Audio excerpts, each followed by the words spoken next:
쉽다? 굉장히 편하다? 퀄리티도 좋은데 렌더링 속도가 우려라서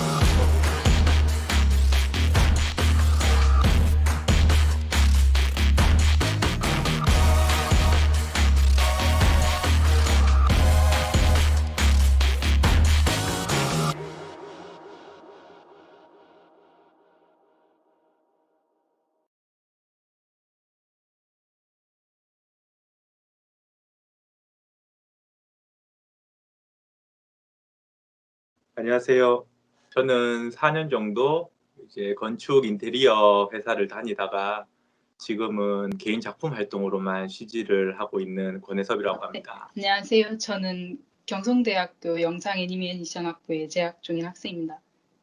저는 3D 쪽에 관심이 많아서 전공도 3D 위주로 듣고 있습니다.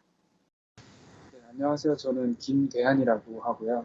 현재 일본에서 도쿄조형대학교라는 곳에서 실내건축 전공 중인 지금 3학년 학생입니다. 앞에도 얘기했듯이 제가 렌더러에 관심이 많았어요. 그래서 기본적으로 멘탈레이부터 V레이, 뭐 블렌더에 있는 렌더나 키샷에 있는 렌더 같은 경우 나오면 테스트도 해보고 비교도 해보고 이런 식으로 렌더러를 사용하는 걸 좋아했는데, 그러다가 제가 사용해보지 않는 아놀드 렌더러라는 걸 사용해서 건축 시각화 공모전을 한다고 하길래 공부도 되고 좋은 기회가 될 것 같아서 공모전을 준비하게 됐습니다. 제가 인스타에 3D 아티스트들을 많이 팔로우 해놨는데 그 빅데이터인지 광고를 오토데스크에서 주최하는 공모전이 뜨더라고요. 그래서 이건 나를 위한 공모전이구나 싶어서 참가했습니다. 평소에 이제 인스타그램을 통해서 이제 다른 작가분들 작품 만드신 거 많이 참고해서 많이 사용을 하는데요. 뭐 레이아웃이라든지 뭐 이런 표현들이라든지 되게 많이 저장을 해놓고 과제 진행할 때 많이 참고를 하고 있어요. 그리고 이번 공모전에서 만들었던 작품 같은 경우에는 제가 아무래도 일본에서 살고 있다 보니까 이제 일본 국내 여행을 많이 다닐 기회가 많았어요. 그래서 뭐 학교 축제라든지 방학 때는 항상 여행을 다녔었고요. 그 중에서 이제 저기 후쿠오카 쪽에 있는 지역이 가장 인상 깊게 남았었는데요. 그 후쿠오카 쪽에 가면은 시사이드 모모치라는 해변이 있어요. 거기 가면은 하와이에서 모래를 가져다가 와서 만든 해변인데요. 되게 아름다운 도시고 또 이제 후쿠오카 이제 한국, 중국, 이제 동아시아권에서 관광을 오신 분들의 비중이 가장 높은 지역이에요. 그러다 보니까 아무래도 후쿠오카 쪽 가면은 이제 한국 분들이나 중국 분들을 되게 많이 만날 수 있고, 제가 그렇게 동아시아권에서 많이 오신 분들이 이렇게 문화를 나눌 수 있고 그런 공간을 만들면 좋겠다라는 생각을 했고, 그런 문화를 나눌 수 있는 가장 쉬운 방법 중 하나는 음식이라는 문화가 가장 쉬운 접근 방식이라고 생각을 했어요. 그래서 이 건물 같은 경우에는 1층, 2층 같은 경우에는 이제 음식점을 만들고 싶었고요. 그 다음에 이렇게 넓은 잔디밭 위에서 다 같이 각 나라의 음식을 먹었으면 하는 바람으로 이렇게 제안을 한번 했습니다. 제가 주로 사용하는 거는 3D Max, Vray, 그다음 포토샵으로 대부분 작업을 하고요. 필요에 따라서는 이제 지브러시나 애프터 이펙트 같은 경우도 같이 사용을 하고 있습니다. 저는 작업할 때 모델링은 3D Max, 그 매핑은 서브스텐스 페인터랑 포토샵을 주로 사용합니다. 이제 저 같은 경우에는 대부분 이제 도면 작업은 캐드를 사용하는데요. 이제 학교 있을 때 이제 일본인 친구들하고 이제 공동 과제 같은 거 진행할 때는 이제 벡터웍스라는 도면 프로그램을 따로 사용을 하고요. 그 다음에 뭐 마지막 마무리는 루미온을 사용한다든지 사용을 하고, 이제 개인 작업을 할 때는 대부분 3D Max를 사용하고 있습니다. 그리고 전반적으로 이제 제작 과정은 저 같은 경우에는 일단은 어, 카메라 각도를 먼저 배치를 하고, 또 거기에 맞는 씬을 어떻게 뽑을지 생각을 하고, 그 다음에 포레스트 텍을 이용해서 이제 적용 부분을 설치를 하고, 그 외에 이제 카메라 뷰에서 벗어나는 부분들은 이제 일절 작업을 하지 않고 딱 보여주고 싶은 부분만 작업을 하는 편입니다. 렌더러 관심 있어서 찾아봤는데 몇 년 전인가요? 그 기사로 제가 봤었어요. 그래서 렌더러에 관심이 있으니까 관련 자료를 한번 서치를 해 보니까 대부분 이 결과물이 캐릭터 쪽이더라고요. 그래서 저는 직접 사용은 해 보진 않았지만 그 이미지가 대부분 캐릭터라서 제가 '이게 캐릭터에 특화된 렌더인가?' 이렇게만 생각하고 있다가 이번 공모전을 통해서 처음 아놀드 렌더러를 사용해 봤죠. 처음은 아니고 그 최근에 아놀드가 나왔다는 것을 알고 있고 현재 좀 공부하고 있는 상태입니다.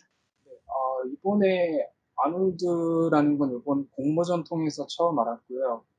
아무래도 처음 알아서 이제 구글에다 검색을 해봤는데 그 이제 다른 남자분이 나오시더라고요. 그 근육 이제 보디빌더 하시는 분이 나오시고 그래서 이제 다른 정보를 찾아봤는데 생각보다 정보는 많이 없었어요. 그래서 이제 뭐 유튜브라든지 그런 이제 외국 분들이 올리신 거 참고해서 이제 조금씩 배우게 됐습니다. 처음 사용했을 때는 어 '쉽다. 굉장히 편하다.' 그 느낌이 가장 많이 들었고요. 특히나 이제 매핑, 라이팅, 렌더 세팅에 옵션이 최대한 줄여 놓은 거예요.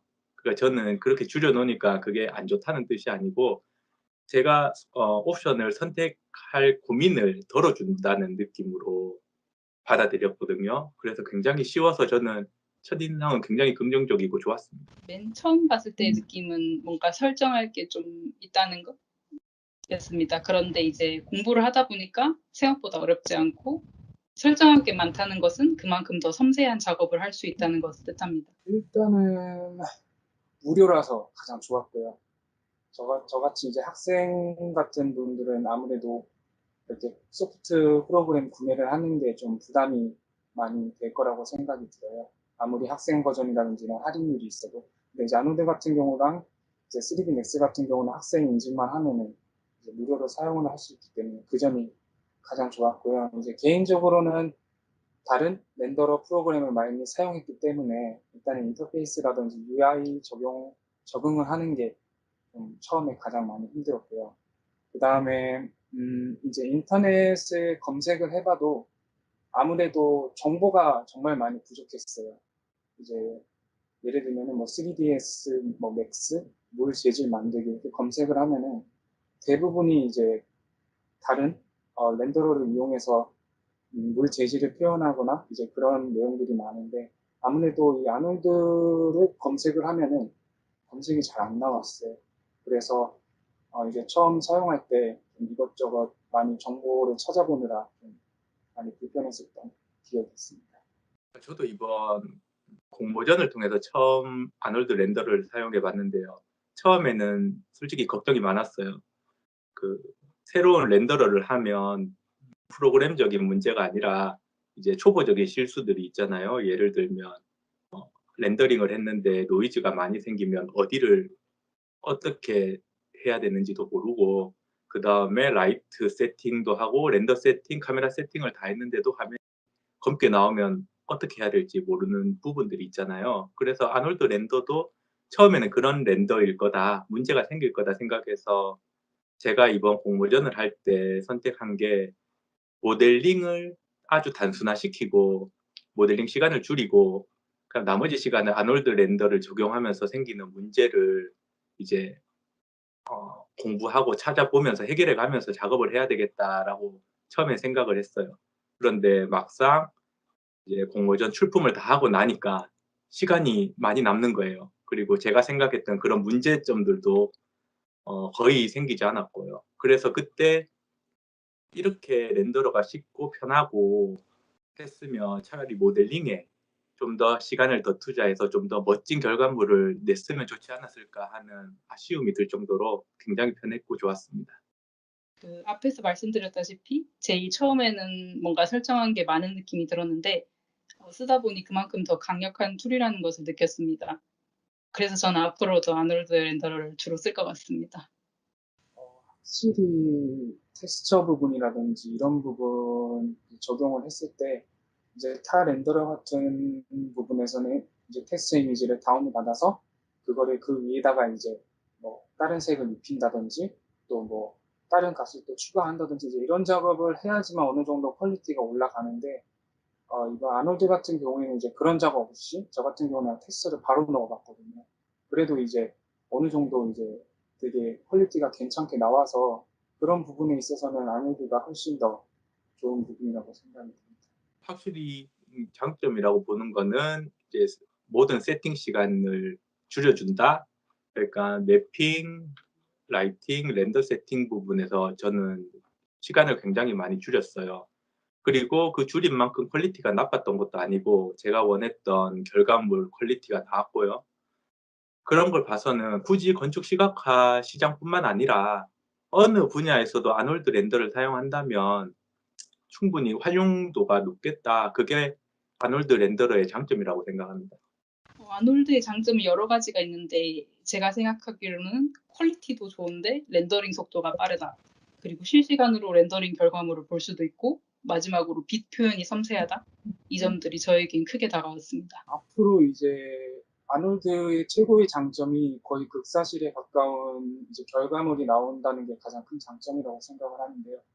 또 여기 건축이라든지 이런 분야 말고도 이제 영화 쪽 분야에서도 많이 사용되는 걸로 알고 있어요.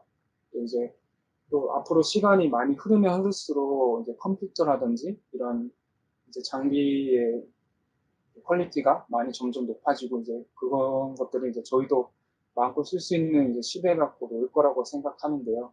이제 그런 시대가 가면 갈수록 이제 이런 3D 작업물들의 결과들이 더더더 퀄리티가 높아질 거고 그러면 그럴수록 이제 아놀드라는 이런 장점을 퀄리티가 좋게 나온다는 장점을 가진 부분에 있어서 많은 사람들에게 주목을 받을 거라고 저는 생각하고 있습니다. 제가 이 작업하면서 느꼈던 게 그냥 건축 시각화라는 게 건축 하나만 보여주는 게 아니잖아요. 건축 시각화는 건축뿐만 아니라 그 주변에 있는 뭐 인테리어나 조형이나 뭐 사람, 자동차, 사물 같은 것들을 이제 같이 조화롭게 만들어서 보는 사람한테 자기가 보여주고 싶은 건축물을 더 아름답고 더 효율적으로 표현하는 게 건축 시각화라고 저는 생각을 하고요.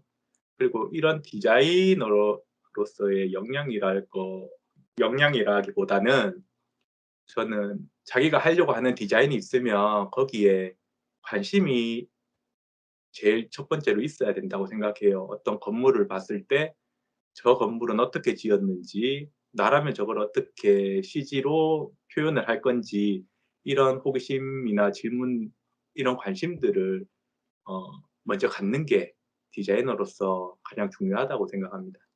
제가 생각하는 건축 시각화란 그 건축물을 실제 공사에 들어가기 전에 가상의 3D 공간에 미리 설계하고 배치하는 것을 뜻합니다. 디자이너로서 쌓아야 하는 역량은 이제 감각을 익혀야 한다고 생각합니다. 네, 따라서 요즘 트렌드를 분석하고 끊임없이 공부해야 하는 자세가 필요하다고 생각합니다.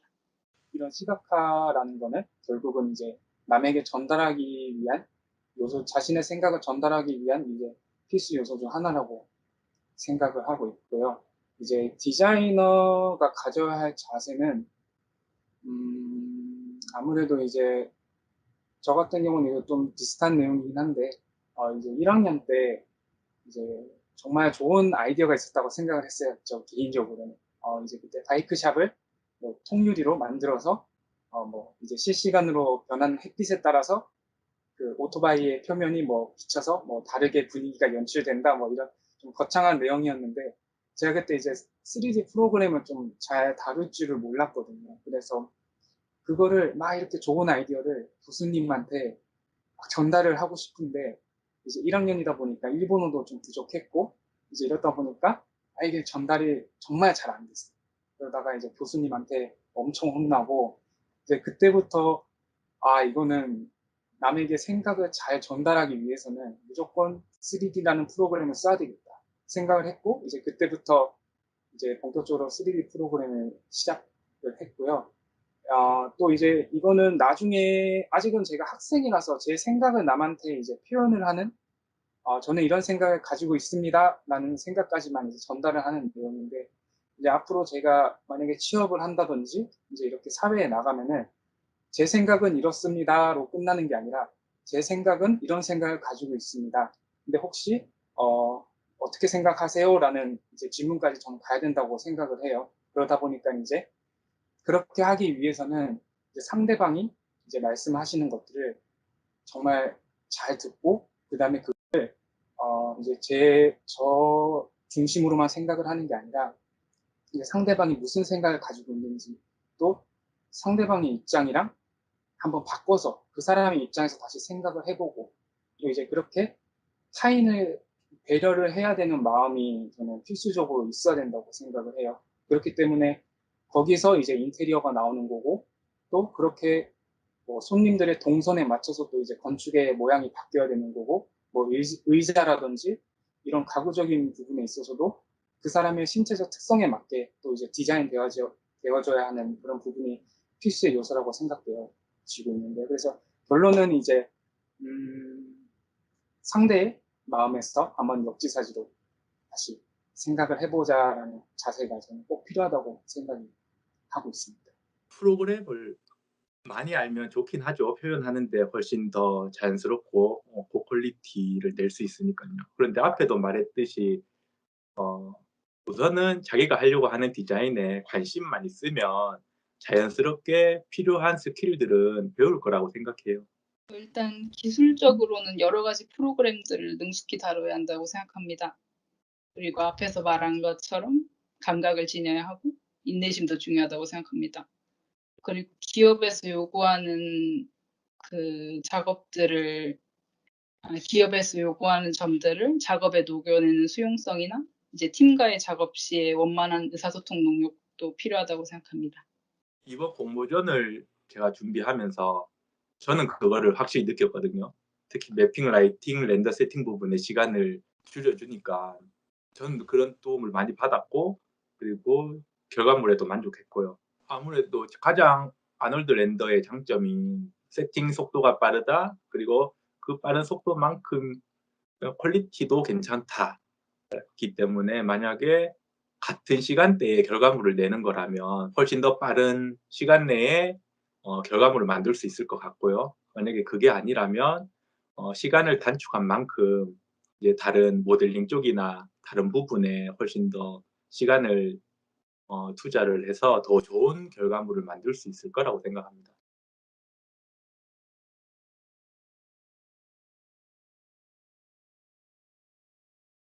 안녕하세요. 이번에 SCK 주관으로 건축 시각화 공모전에 출품한 제 이미지를 가지고 제가 어떻게 제작을 했는지 설명을 드리도록 하겠습니다. 먼저 저도 이번 아놀드 렌더를 이번 공모전을 통해서 처음 사용해 봤던 거라서 저도 아직 초보고요. 그래서 저도 많이 알지 못해요. 그래서 전문적인 뭐 기술 설명 같은 거는 좀 어려울 것 같고, 그냥 제가 제작했던 방식 그대로 어떻게 만들고 어떤 옵션을 줬고 어떻게 했는지에 대해서만 설명을 드리면 될 것 같아요. 그래서 아놀드 렌더를 처음 접하시는 분들이나 아니면 건축 시각화 작업하는 과정이 궁금하신 분들한테는 조금이나마 도움이 됐으면 하고요. 우선 보통 이런 작업 과정이 자료 수집부터 시작해서 모델링, 매핑, 라이팅, 렌더 세팅, 렌더링, 리터치를 하는데, 저도 똑같은 순서로 작업을 했고요. 그런데 저 같은 경우는 이제 리터치를 할 때 부분 렌더를 많이 걸어요. 왜냐하면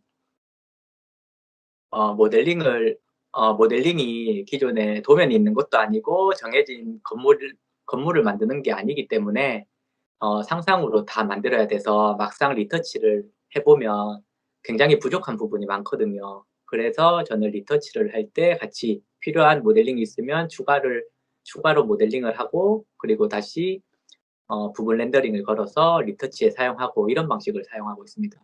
그래서 먼저 해야 되는 거는 이미지 수집을 해야 되는데, 평소에 구글링을 하든지 아니면 다른 많은 커뮤니티에서 본인이 마음에 들고자 하는 이미지나 자료들이 있으면 평소에 캡처를 해 놓는 게 좋은 것 같아요. 그리고 본인이 필요할 때 그 이미지를 가지고 참조해서 모델링을 하면 훨씬 더 모델링 시간을 줄여줄 수 있고요. 그래서 간단하게 우선 모델링 하는 걸 보여드릴게요. 지금 보시면 제가 이 이미지가 공모전에 출품했던 제 최종 이미지인데요. 보시는 바와 같이 굉장히 단순합니다. 박스 건물이 메인이고 그 옆에 실린더 건물 있고 대부분이 박스 건물이고 굉장히 쉽게 만들어졌어요. 이렇게 쉽게 만든 이유가 저도 아놀드 렌더를 이번 공모전을 통해서 처음 이제 사용을 해봐서 처음 렌더를 사용하면 생기는 문제점들이 있거든요. 프로그램 문제가 아니라 초보이기 때문에 할 수 있는 문제점들 있잖아요. 예를 들자면 렌더링을 했는데 이제 노이즈가 많이 낀다든지 아니면 세팅을 다 했는데 라이트, 매핑, 렌더 세팅을 다 했는데 화면이 검게 나온다든지 이럴 경우에는 어떤 거를 변경을 해야 되고 어떤 옵션을 선택을 해야 되는지 잘 모를 때가 많고 그거 해결한다고 시간이 다 가거든요. 그래서 제가 이번 공모전에 선택한 방법이 모델링을 단순화해서 모델링 시간을 줄이고요. 그리고 그 시간 남는 시간 동안 아놀드 렌더를 적용하면서 생기는 문제점들을 이제 해결해 가면서 작업을 하자 이렇게 생각하고 모델링을 굉장히 단순하게 작업했어요. 먼저 간단하게 모델링 하는 걸 알려드릴게요. 모델링 하기 전에 잠깐 설명드려야 될 게 있었는데요. 제가 이제 여러 커뮤니티나 구글링을 해서 우선 컨셉을 잡았어요. 아까 전에 말씀드렸다시피 굉장히 단순한 모델링을 할 거라서 보는 것처럼 참조 이미지들이 여기 있거든요. 건물은 이런 식으로 박스 형태의 건물을 사용할 거고요. 그 다음 주변 건물은 이런 식으로 단순한 걸 참조하고요. 그 다음에 이 만들 이미지가 안개가 낀 초저녁의 도심이거든요. 그래서 관련 이미지 소스들을 사용하는데 그중에 밤의 느낌은 이런 느낌으로 낼 거고 그리고 안개가 들어가기 때문에 안개는 이런 식으로 어느 한 부분이 밝고 점점 밖으로 나갈 때 이제 점점 안개가 어두워지는 효과를 낼 거고요. 그리고 저녁쯤에 창문 반사는 이런 식으로 안이 약간 보이도록 이런 식으로 제가 작업을 할 겁니다. 그리고 카메라 뷰 같은 경우도 모델링이 단순하기 때문에 이렇게 사람 눈높이에서 위를 바라보는 조금은 역동감 있고 이런 식으로 좀 재미있는 카메라 뷰를 사용할 거고요. 제가 참조한 이미지는 보는 것처럼 이런 이미지를 사용했고요. 그리고 간단하게 모델링을 설명드리겠습니다.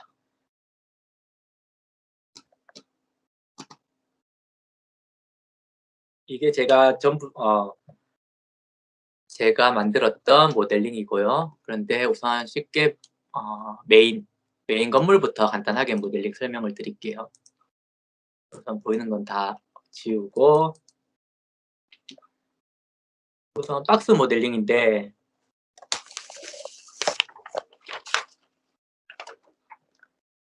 메인 건물 만들기는 굉장히 쉬워요. 우선 바닥에 박스를 하나 깔고요. 박스 깔기 전에 먼저 치수를 맞춰야 되겠죠. 유닛 셋업에 가서 저는 센티미터로 했거든요. 센티미터로 바꾸고 그 다음에 박스를 하나 만듭니다. 박스는 박스 수치를 대략 정사각형으로 주고요. 그 다음에 위치도 잡아주고요. 그러면 이 박스로 이제 메인 건물을 만들 건데요. 높이를 우선 3m로 하고요. 그리고 에디트 폴리로 바꿉니다. 에디트 폴리를 바꾸고 천정과 바닥 부분을 디태치 시키고요.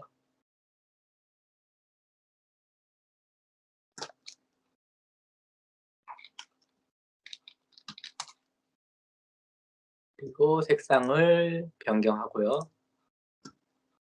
한쪽 면도 디태치 시킵니다. 그리고 이쪽 면이 이제 한 층에 창문을 만들 거거든요. 우선 엣지를 선택해서요. 커넥트를 주고요. 커넥터 2개 그리고 사이를 벌려주고 그 다음에 다시 안쪽에 있는 엣지를 선택하고요. 이번에는 커넥트를 6개.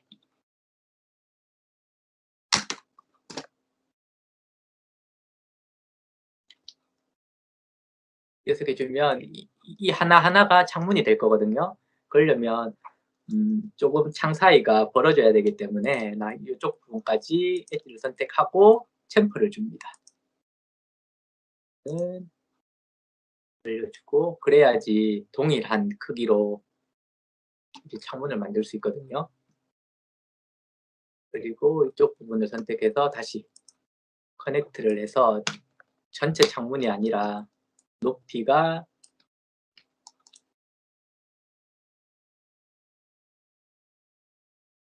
잠시만요. 여기를 세팅을 해주고요. 스냅 기능으로 여기에서 높이를 창문 높이를 120으로 주고요. 그러면 보는 것처럼 나오는데 이 부분이 이제 창문이 될 거거든요.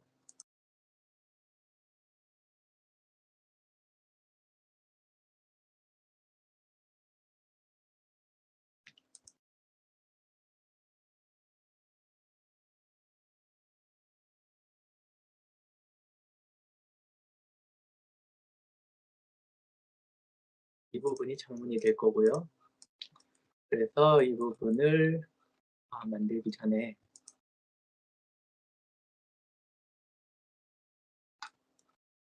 위에 있는 엣지를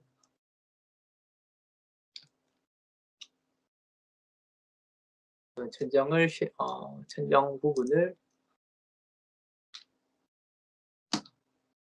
쉘 기능을 주고요. 또 두께를 50으로 주고 이쪽에도 벽이 들어갈 거라서 이쪽 부분은 이제 지워줍니다. 그리고 아까 이제 창문을 만들려고 했던 모델링 윗부분을 엣지를 선택하고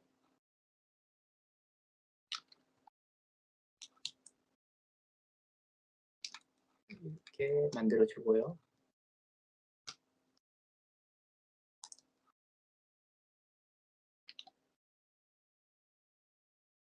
네, 그리고 이 창문이 되는 부분을 폴리를 선택하고 그리고 익스트루드를 시킵니다.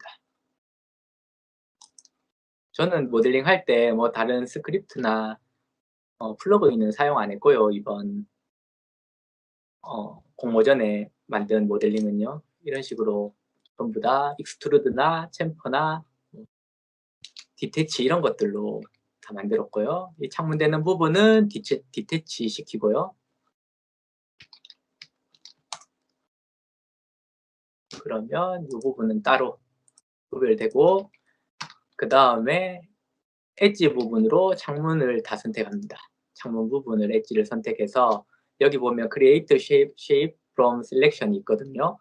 이거를 선택해서 엣지를 따로 떼줍니다. 이게 창문 프레임이 될 거고요.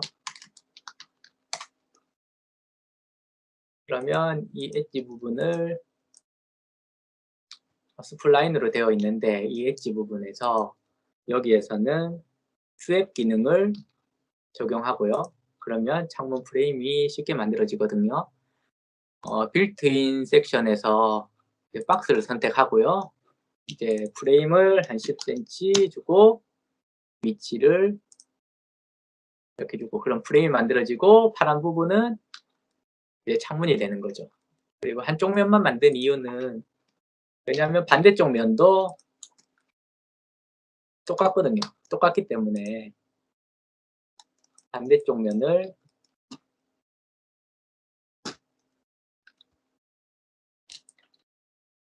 복사해서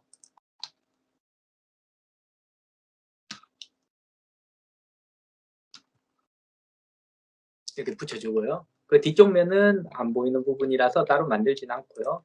그래도 구멍이 보이면 안 되니까 이렇게 높이만 맞춰주고요. 네, 이렇게 한 다음에 이제 이 부분을 선택해서 그룹을 짓습니다.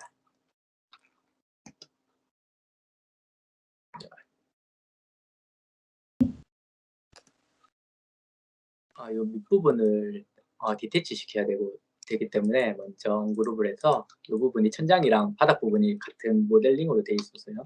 이 부분을 선택해서 디태치를 시키고 다시 윗부분, 이 부분을 그룹을 시켜줍니다. 그러니까 1층. 그리고 나서 이거를 복사하면 돼요. 위쪽으로 복사를 해서 6층까지. 이게 다예요. 이 부분을 제가 메인 빌딩으로 썼고요. 그 다음 위쪽으로 올라갈 때도 똑같은 방식으로 만들었고요. 그 다음에 대신에 올라가는 대신에 사이즈가 작아지죠. 그리고 그냥 이대로 보면 모델링이 굉장히 밋밋하기 때문에 윗부분으로 갈수록 약간 작게, 이거는 모델링을 처음 한 방식대로 하면 되니까 별 문제는 없을 것 같고요. 그리고 올라갈수록 위치도 조금씩 변경시켜주고 대신에 층수도 조금씩 줄여주고 이런 식으로 복사. 그 다음에 위치를 이번에는 이쪽으로 옮겨주고 그리고 또 복사를 해서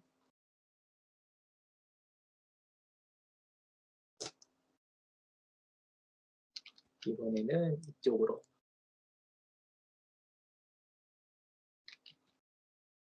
이런 식으로 하면 제가 메인 건물 모델링 한 것들이고요. 그런데 이대로 하면 또 너무 심심한 모델링이 메인이 되니까 제가 선택한 거는 1층 부분, 1, 2층 부분을 좀 상가 형태로 만들려고 했어요. 그래서 주상복합인 느낌으로 만들 거라서 이 전체를 그룹을 짓고요.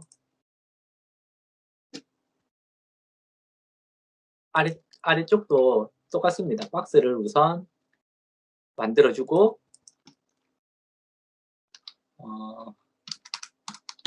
3000에 8200에 이번에는 1층, 2층을 상가로 만들 거기 때문에 높이를 한 10m, 천장이 다른 층보다 높게 만들고 이렇게 그걸 아래쪽으로 하는 것보다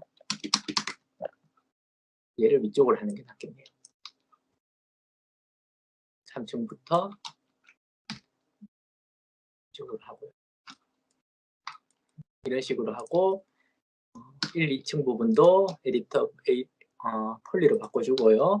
그 다음에 가운데 부분에 커넥트로 연결해주고 윗부분을 디태치 시켜줍니다.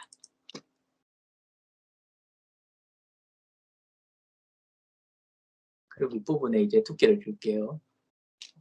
똑같이 쉐를 주고 그러면 이 부분은 이제 창문이 되는 거죠. 창문을 주고 이쪽 부분을 조금 더 빼서 기둥을 세울 거고요. 창문 부분도 겹치지 않게 해주고 사이즈를 조금씩 정확한 수치대로 하면 좋긴 한데 우선은 이렇게 모델링 하는 방법을 알려드리는 거니까 그냥 이동만 시킬게요. 제가 임의로. 그리고 이쪽에 있는 모델링을 다시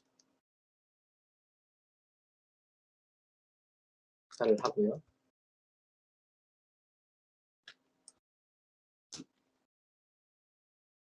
이 부분은 그냥 폴리로 바꿔서 작업할게요. 2층 부분은 좀 더 앞쪽으로, 1층 옥상 부분은 2층보다 더 앞쪽으로 나와서 이쪽 부분에 사람들이 올라갈 수 있도록 이런 식으로 작업을 하고요. 그리고 폴리로 선택을 해서 좀 더 넓은 형태로 만들어줍니다. 그리고 너무 단순한 모델링이기 때문에 이런 부분에서 오픈을 시켜주고요. 이런 부분에 커넥트를 연결해서 난간을 만들어 주거든요. 그래야지 조금 더 단순한 모델링이지만 조금 더 복잡한 느낌이 들도록 이런 식으로 만들어서 이런 곳곳에 랜덤하게 이런 난간 부분을 만들어주면 훨씬 더 이뻐 보이더라고요. 그래서 이런 식으로 메인 건물은 만들면 되고요. 다른 박스 모델링들은 다 이런 식으로 작업이 됐고요. 이 옆에 반대쪽에 있는 실린더 건물은 더 단순해요. 이거는 실린더도 간단하게만 설명을 드리면 치수를 주고요. 반경 1500을 주고 그 다음에 똑같이 높이니까 100 정도로 주고요. 끝을 낮춰주는 대신에 이런 식으로 만들고 그대로 복사를 하나 합니다. 이번에는 인스턴스가 아니라 카피로 복사를 하고요. 위에서 반지름을 조금 줄여줄게요. 줄여주고 그 다음에 배열을 이용해서 건물을 만들 거예요. 툴에 가면 배열 부분을 선택해서 천정 높이를 3m로 하면 될 것 같고요. 이쪽이 Y축이니까 Y축에 3m 300을 주고 이게 40층 그리고 확인을 해보면 이런 식으로 나오죠. 그리고 안쪽에 있는 실린더를 에디터블 폴리로 바꾸고 이제 쭉 올리면 이런 식으로 실린더 건물이 되고요. 그리고 엣지를 선택해서 똑같이 Create Shape from Selection을 선택해서 라인을 땁니다. 이건 기둥이 될 거고요. 제가 만든 실린더 건축물의 기둥 부분이고요. 그리고 이 라인 부분을 선택하고 아까 전에 적용했던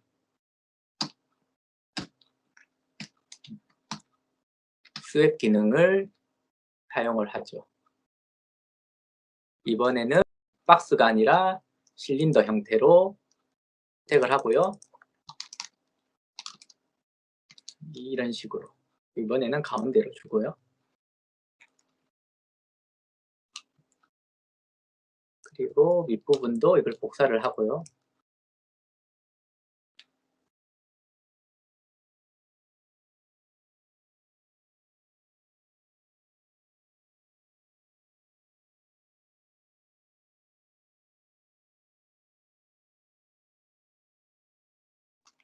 필요 없겠네요. 그 다음에 사이즈를 줄여줄게요. 사이즈를 줄여주고요. 제가 잘못했네요.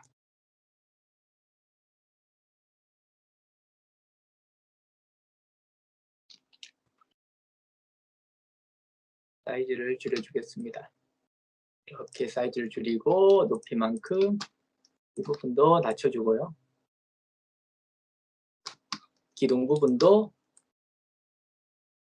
낮춰주고 이러면 제가 만들었던 실린더 건물이 완성됐고요. 그리고 이번에는 모델링은 이런 식으로 간단하게 하면 대부분 다 만들 수 있어요. 그래서 이번에는 이런 식으로 작업을 하면 시키고 보시는 것처럼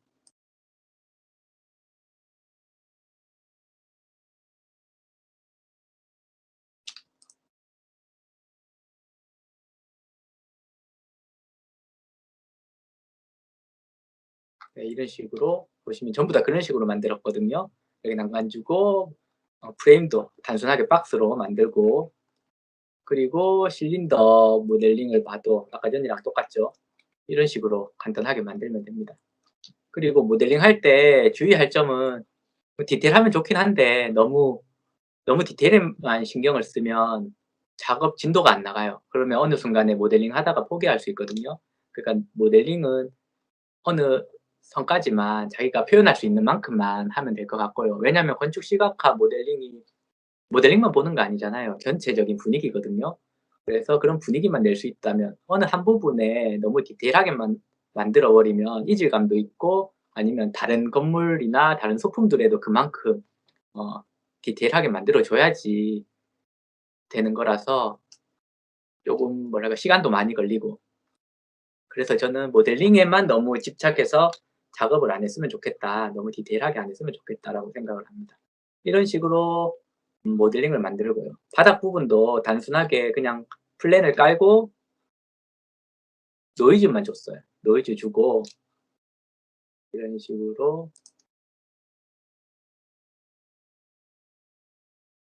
다시 이 부분을 지울게요. 바닥까지만 모델링 설명을 드릴게요. 바닥도 이런 식으로 뭐 플랜을 깔고요.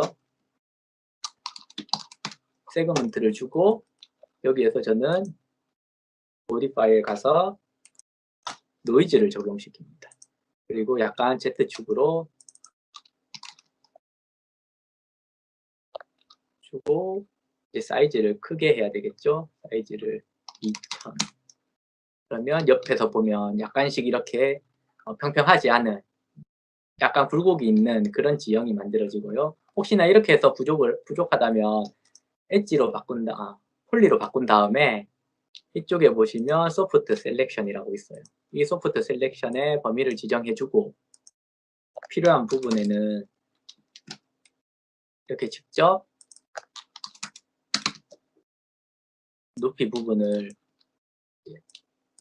올려주고 내려주고 하면 되거든요. 이런 식으로 저는 작업을 해서 나온 결과물이 아까 전에 보신 이런 식으로 전부 다 작업을 해서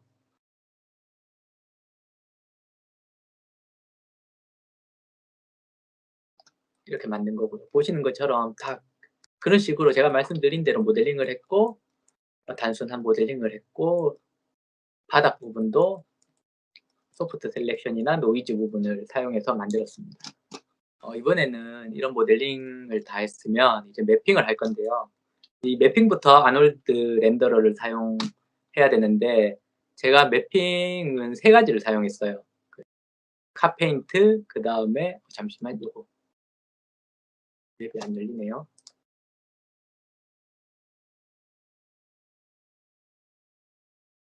세 가지를 사용했는데 카페인트랑 그 다음에 피지컬 매트리얼 그리고 스탠다드 서페이스 이 3가지를 사용했고요. 카페인트 같은 경우는 그냥 자동차 부분에만 적용을 했고 제가 피지컬 매트리얼이랑 스탠다드 서페이스를 사용한 거는 2가지 결론적으로는 어느 걸 써도 충분히 만족할 만한 매핑을 만들 수 있고요. 그런데 이제 저도 테스트할 겸 이렇게 2가지를 번갈아서 사용을 했습니다. 뭐 어떤 점이 좋은지 설명을 하자면 스탠다드 서페이스 같은 경우는 이제 피지컬 매트리얼보다 이제 옵션 사항이 좀 더 있어요. 그래서 좀 더 기능적으로 더 피지컬 매트리얼보다는 다양한 기능을 더 할 수 있고요. 근데 이 밑에 보이는 옵션들은 제가 이번 작업할 때는 쓰지 않았고요. 대부분 이제 색상이나 아니면 반사, 투명도 정도만 사용을 했고 뭐 러프니스나 이런 부분만 사용을 했고요. 그런데 옵션들이 더 많다. 그리고 피지컬 매트리얼 같은 경우에는 좋은 점이 프리셋이 있는 거예요. 그래서 처음 하시는 분들 같은 경우는 피지컬 매트리얼을 사용하는 게 훨씬 더 쉽게 매핑을 사용할 수 있어요. 프리셋에서 어느 원하는 매핑이 있으면 선택을 하고 색상이랑 이제 약간의 수치만 변형해서 자기가 원하는 매핑을 쉽게 만들 수 있거든요. 그래서 이런 장점들이 있고 그런데 저 같은 경우는 이제 창문 부분은 따로 부분 렌더링으로 걸어야 돼서 저는 창문에 뭐 투명도는 주지 않았고요. 그냥 반사 정도, 반사도만 이제 주고 창문 부분을 세팅을 했고요. 이런 식으로 반사도를 주고 다른 벽이나 다른 부분들은 이제 러프니스나 아니면 글로리스를 사용해서 자기가 원하는 대로 그런데 중요한 거는 여기 슬롯에 있는 걸로 다 만들겠다는 생각은 하지 마시고 여기 것도 정확하지가 않으니까 직접 자기가 만든 씬에다가 모델링에다가 직접 매핑을 입혀보고 아놀드엔 또 좋은 기능이 있거든요.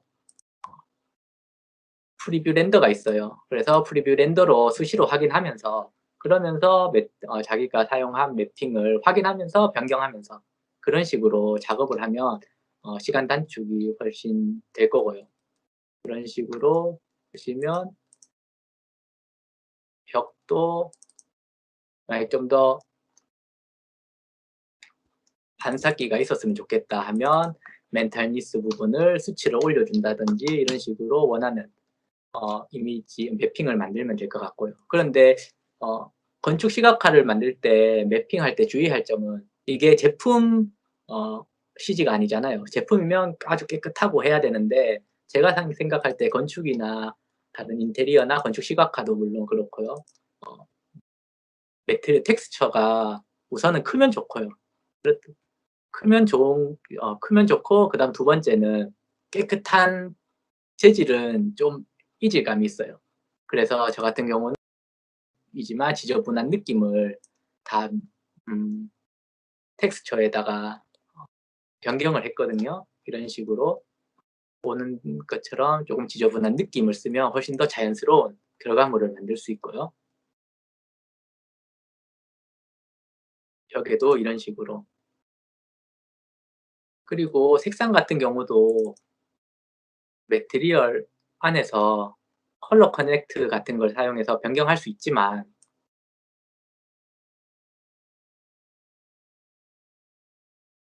잘못 넣었네요.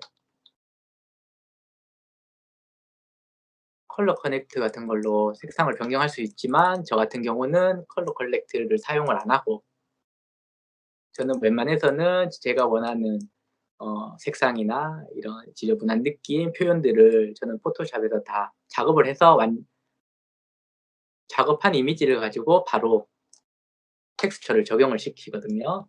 이런 식으로 적용을 하고 창문 부분은 따로 빼서 렌더링 할 거고요. 그리고 매트리얼 부분은 이 정도로 설명하면 될 것 같고 그 다음에 하는 게 카메라 세팅입니다. 제가 모델링이 굉장히 단순하기 때문에 어떻게 하면 재미를 줄 수 있을까, 어떻게 하면 시선을 끌 수 있을까 생각하다가 두 가지를 생각했어요. 하나는 카메라 뷰를 왜곡시켜 주는 거랑 하나는 자동차 소품으로 이제 모션 블러를 줘서 좀 더 역동감이 있는 느낌을 내려고 했거든요. 먼저 카메라 세팅을 하면 피지컬 카메라를 세팅을 먼저 하고요. 높이를 사람 눈높이에서 높은 건물을 보는 것처럼 만들었어요. 그래서 높이를 170으로 주고 시선을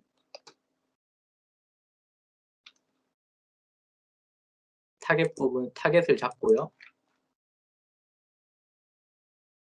피지컬 카메라 타겟을 잡고 올려줍니다. 보통 다른 건축에서는 이런 식으로 왜곡을 주지 않고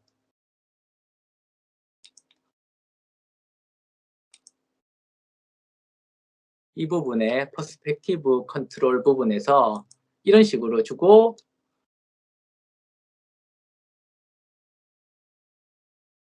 전체를 보여주거든요. 이런 식으로 많이 써요. 그런데 제가 모델링이 단순하다 보니까 이런 전체적인 이미지를 보여주기보다는 약간 왜곡된 세로 부분이 평행하지 않도록 주고요. 그 다음에 렌즈 수치도 광각 렌즈 형식으로 수치 변경을 해주고 그리고 조금 더 모델링 윗부분이 잘리도록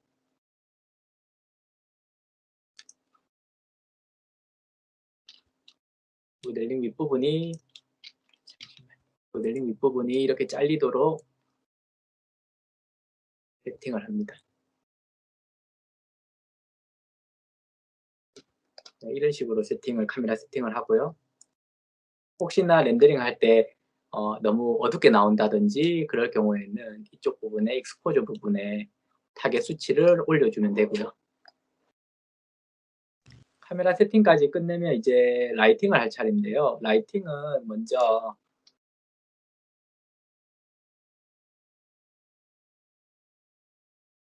라이팅에는 아놀드 렌더에서 라이트를 줄 수 있는 게 하나밖에 없더라고요. 그래서 처음에는 이 하나로 될까 싶었는데 제가 이번 공모전에 필요했던 라이트는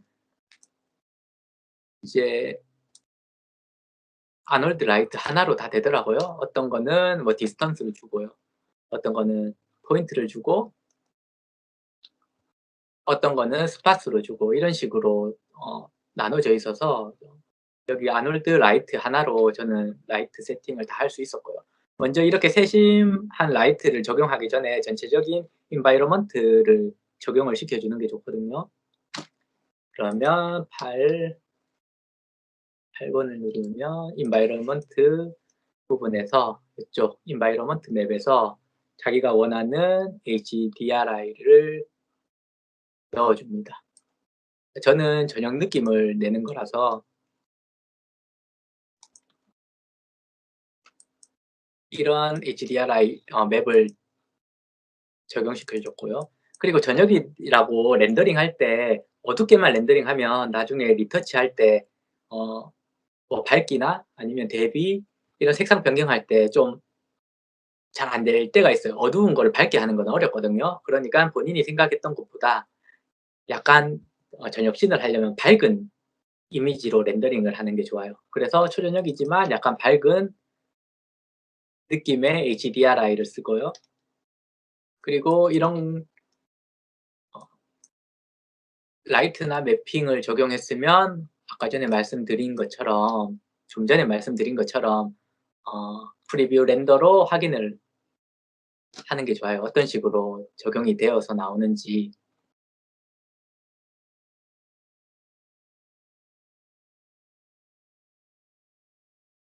이런 식으로 적용이 되죠. 이렇게 수시로 확인하면서 필요한 부분은 수정을 하면서 그런 식으로 작업을 하면 될 것 같고요. 그리고 이 프리뷰가 좋은 점이 이쪽에 보면 내가 선택하는 것만 이제 프리뷰 렌더를 할 수 있게도 선택한 것만 볼 수 있는 프리뷰 기능도 있고요. 만약에 이렇게 벽만 선택을 하면 벽만 렌더링을 시켜주는, 그래서 쉽게 더 빨리 어떤 걸 변경했을 때 쉽게 확인할 수 있고요. 그리고 이렇게 셀렉트 렌더가 아니라 이 부분에 있는 크롭 리전을 선택을 해서 영역을 지정해서 확인할 수도 있고요. 그러니까 어떤 식으로 하든 프리뷰 렌더를 사용하면 쉽고 빨리 본인이 적용했던 걸 확인할 수 있으니까 수시로 확인했으면 좋겠고요. 그리고 이렇게 HDRI로 인바이러먼트 맵을 적용을 했으면 이제는 건물의 그림자를 결정지을 아놀드 라이트를 하나 줍니다. 그리고 이 아놀드 라이트는 디스턴스로 주고요. 그래서 건물이 이쪽 면은 빛을 받고 반대쪽은 더 어둡게, 대비가 심할수록 이제 건물은 입체감이 살아나거든요. 그래서 어느 정도 한쪽 면을 밝게 하고요. 그래서 한번 확인해 볼게요. 이쪽 영역을 지정해서 보시면 지금은 크게 차이가 없죠. 근데 이 부분에서 만약에 수치를 높여주면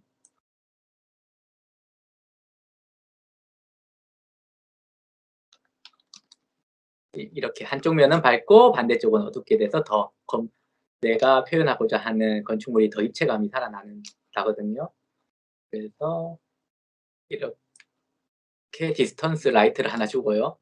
그리고 자동차 모델링들 같은 경우는 이걸 처음부터 끝까지 모델링을 다 하면 공모전 기간은 정해져 있기 때문에 다 할 수 없어요. 그래서 저 같은 경우는 건물들은 이번 공모전을 통해서 다 모델링을 했고요. 그런데 이제 다른 소품들 같은 경우는 이제 기존에 작업했던 거나 프리 모델링을 사용을 했는데 대부분이 로우 폴리곤이라서 제가 이제 컨셉을 저녁이나 안개를 낀 걸로 사용을 안개가 낀 컨셉으로 해서 조금이나마 로우 폴이나 아니면 건축의 단순함을 좀 숨기려고 그런 저녁 컨셉을 잡았던 거고요. 전체적으로 만든 걸 보여드리면 네, 이런 식으로 되어 있는데, 그 다음 라이트를 자동차 라이트는 어떤 걸 썼냐 하면 이 부분은 좀 없앨게요. 라이트, 월드 라이트인데 이번에는 스팟라이트. 스팟라이트로 헤드라이트 부분이 아래쪽을 향하도록. 그리고 여기서 중요한 거는 모든 라이트는 똑같은 게 없어요. 그래서 이쪽 자동차 라이트랑 옆에 있는 자동차 라이트의 수치를 좀 줄여주고 높여주든지 아니면 색상을 조금씩 다르게 하든지 적용을 하면 좀 더 자연스러운 이미지를 만들 수 있고요. 그리고 라이트 중에 가장 핵심으로 제가 생각했던 거는 바로 인테리어 라이트인데요. 인테리어에 있는 라이트 같은 경우는 보는 것처럼 포인트 라이트를 줬어요. 스캔라인으로 치면 옴니 라이트 역할을 하는 거죠. 이런 식으로 줬는데 모델링이 단순하기 때문에 저는 인테리어 안에 있는 조명을 여러 색상을 줬거든요. 그리고 밝기도 다 다르게 주고요. 그렇게 하면 좀 더 재미있는 결과물을 낼 수가 있어요. 그리고 이런 식으로 모델 라이트의 색상이 다르게 적용된 것을 볼 수 있고요. 그래서 우선 창문은 따로 부분 렌더링을 할 거니까 이 상태로 이제 프리뷰 렌더를 해보겠습니다.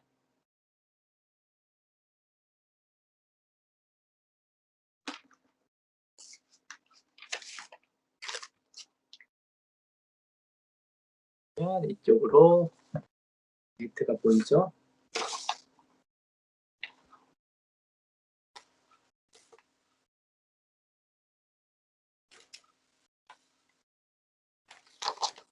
네, 이렇게 라이트 확인을 하고요. 그 다음에 이제 최종적으로 렌더 세팅을 하는데 렌더 세팅 같은 경우는 더 할 게 없어요. 너무 단순하게 잘 돼 있어가지고 렌더 세팅에서는 딱히 옵션을 딱 하나만 선택하고 나머지는 그대로 했거든요. 그리고 라이트에서 하나 렌더링을 했을 때 노이즈가 많이 끼면 이쪽 샘플 이 부분의 수치를 올려주면 노이즈는 해결되고요. 그리고 이제 렌더 세팅에서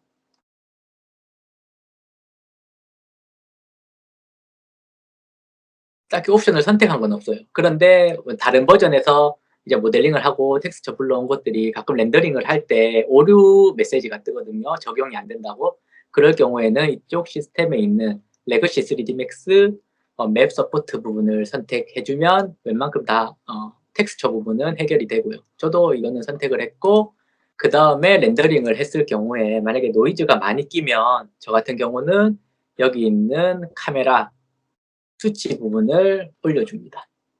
이 카메라 수치를 올려주면 이거는 이 전체 디퓨즈부터 스페큘러 이쪽 부분을 전부 다 수치를 같이 올려주거든요. 같이 올려주는 방식으로 노이즈를 제거를 했고요. 이게 건축 시각하기 때문에 따로 SSS 부분은 줄 필요가 없고요. 이런 식으로 하고 그리고 리터치를 위해서 멀티패스를 따야 되는데요. 멀티패스는 저는 AOV 이쪽 부분에 매니저로 가서 본인이 필요한 부분들을 이제 선택을 하고 스페큘러나 섀도우 부분 필요한 부분을 선택하고 경로를 정해주고요. 그리고 렌더링을 하면 되는데 렌더링 사이즈는 그냥 큰 게 좋지만 본인의 컴퓨터 하드웨어 성능에 따라서 적당히 하면 될 것 같고 저 같은 경우에는 이제 어떤 한쪽 면이 최대 3000으로 저는 렌더링을 걸거든요. 그리고 렌더링을 걸어줍니다. 셀렉트로 되어 있네요. 이거를 선택하고 이제 렌더링을 걸어줍니다.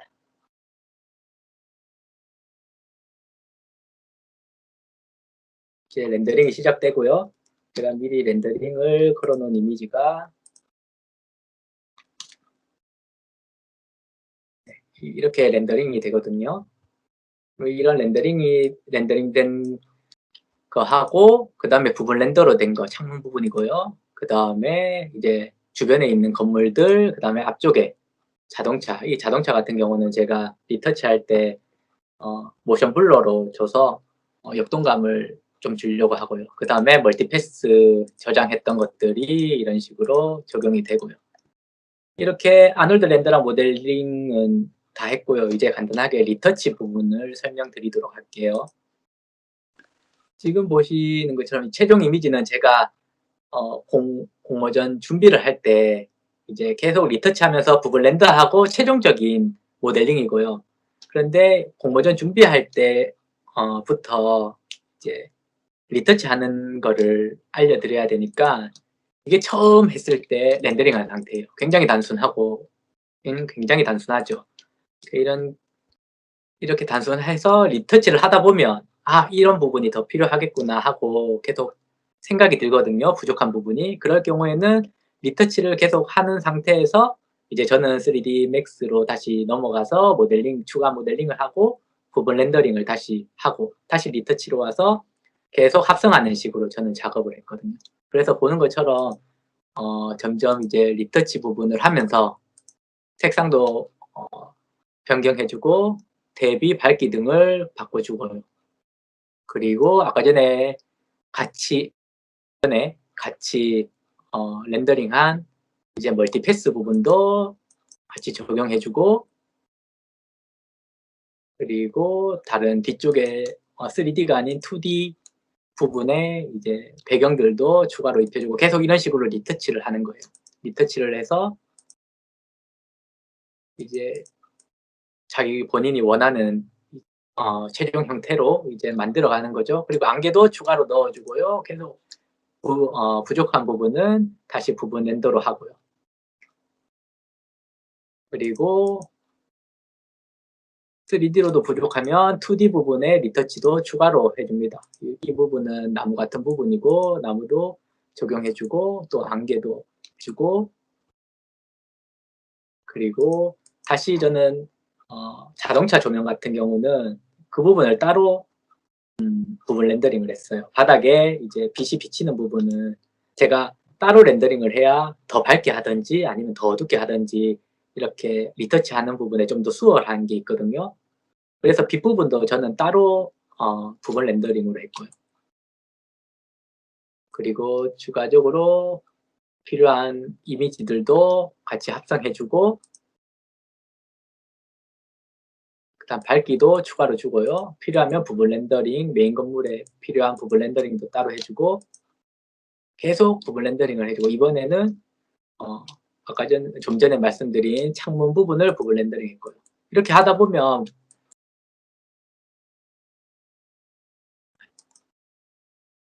창문이나 안쪽에 가구 같은 경우도 계속 작업하다 보면 부족함이 느끼거든요. 그런 식으로 다시 모델링해서 합성을 해주고 이제 사람 같은 경우도 3D로 하고 싶었는데 제가 가진 이제 소스나 제가 만들어 놓은 것들이 다 로우폴이라서 사람은 좀 티가 나는 부분이라 사람은 2D로 대신에 이렇게 알파 채널을 따서 카메라 시선에서 사람들이 어떻게 보이는지 왜냐하면 2층에도 사람들이 올라가니까요. 어떻게 보이는지 이런 식으로 알파 값을 이용해서 사람들을 적용해 주고요. 유리 부분도 추가로 해주고 필요하면 나무 부분도 새로 부분 렌더링 걸었고요. 그리고 여러 겹의 안개 느낌을 줘서 뒤쪽에 아주 단순한 로우 폴리곤들이 티가 안 나도록 설정을 했고요. 그리고 필요한 대로 계속 그리고 앞부분에 렌더링 했던 자동차를 모션 블러를 주고 빛 부분을 추가로 설정을 해서 이렇게 역동감 있게 주고요. 그리고 메인 건물도 약간의 안개를 줘서 자연스럽게 안개가 퍼져나가는 느낌도 계속 줍니다. 이런 식으로 리터치를 쭉 한 다음에 다 됐다 싶으면 이제 전체를 묶어서 뭐 비네팅이나 아니면 마지막 밝기 조절이나 대비 아니면 색상 조절을 최종적으로 하고요. 그래서 나온 게 이런 식으로 최종 이미지가 나왔고요. 그리고 마지막으로 부족했던 부분들의 이미지로 수정을 하고 리터치를 하고요.